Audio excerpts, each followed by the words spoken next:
నమస్కారం, ఘంటారావానికి స్వాగతం. ముందుగా ప్రధానాంశాలు. చంద్రబాబు అధ్యక్షతన టీడీపీ పార్లమెంటరీ పార్టీ భేటీ. కేంద్రం నుంచి రావాల్సిన నిధులు, పెండింగ్ ప్రాజెక్టులపై చర్చ. ఇంధన రంగంలో గ్రీన్ హైడ్రోజన్ డే భవిష్యత్ అన్న సీఎం. 2030 కల్లా 160 గిగావాట్ల ఉత్పత్తి లక్ష్యమని వెల్లడి. ఉత్సాహంగా సుపరిపాలనలో తొలి అడుగు కార్యక్రమం. ఇంటింటికి వెళ్లి సంక్షేమంపై ఆరా తీస్తున్న నేతలు.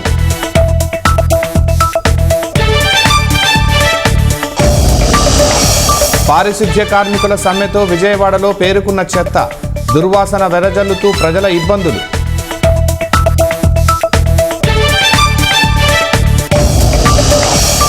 నిమిషను కాపాడేందుకు కేంద్రం తీసుకున్న చర్యలపై సుప్రీం సంతృప్తి. యెమెన్కు బృందాన్ని పంపేందుకు దరఖాస్తు చేసుకోవాలని సూచన.